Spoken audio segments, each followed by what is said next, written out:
بسم الله والحمد لله والصلاة والسلام على أشرف الأنبياء والمرسلين وعلى آله وأصحابه أجمعين ومن تبعهم بإحسان إلى يوم الدين.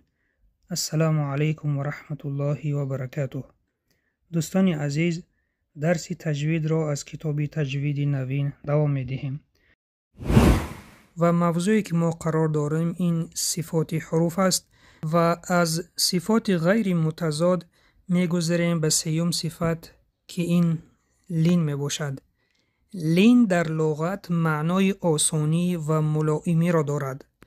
در اصطلاح علم تجوید این به آسانی به مشقت تلفظ کردن حرف های لین به مقدار 2، 4 و 6 حرکت می باشد، به شرطی که این حرف ها در کلمه حرفی ماقبل آخری با ساکن بوده پیش از آنها حرف با حرکت فتحه آید و بعد این کلمه وقف کرده شود. ببینید دوستان، این حرف ها باید در کلمه ماقبل آخر یعنی حرفی پیش از آخر بوده با ساکن باید باشند و پیش از آنها حرف با فتحه باشد و بعد از خواندن این کلمه ما وقف کنیم.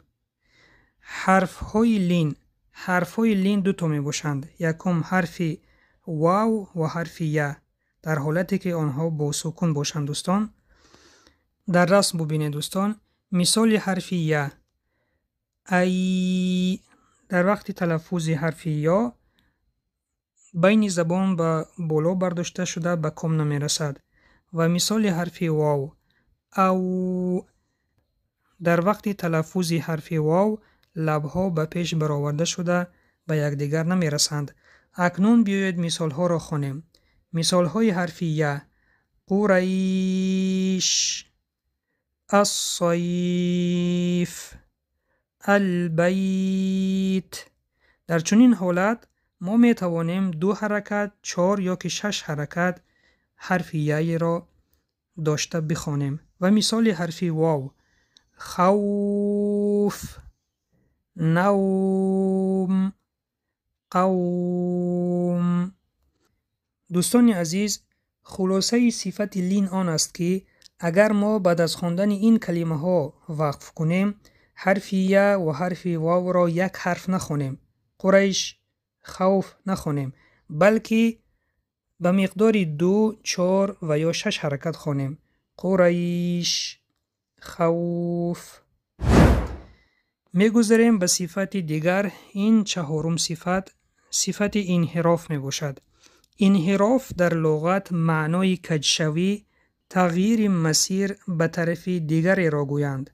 در اصطلاح علم تجوید این میل کردن صدا به طرف دیگر بعد از برآمدن از مخرج اصلیش می باشد، به سبب مانع شدن زبان برای برآمدن حرف‌های انحراف. حرف‌های انحراف، حرف‌هایی که صفت انحراف را دارند 2 تا می باشند: حرف را و حرف لام. انحراف حرف لام به 2 طرف زبان می باشد. نوک زبان مانع می شود برای برآمدن آواز، به این سبب آواز از 2 طرف زبان می براید. ببینید رسم را دوستان، آواز به پیش می آید و سری زبان مانع می شود برای برآمدن آواز و به 2 طرف زبان آواز می براید. این مثال حرف لام است. ال، اینجا ببینید.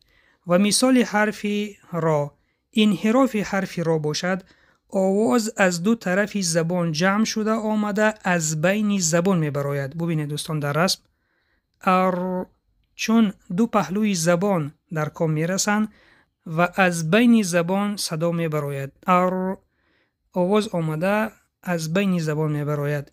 ار. مثال حرف لام، اللهم. مثال حرف را، الرحمن. دوستان عزیز، خلاصه انحراف این است که ما باید این صفت را به این 2 حرف لام و حرف را بدهیم تا که این 2 حرف را درست تلفظ نماییم. سوال ها برای سنجش: یکم، صفت لین را شرح دهید. دوم، حرف های لین کدام هایند؟ سوم، صفت انحراف را شرح دهید. چهارم، حرف‌های انحراف کدام‌هایند؟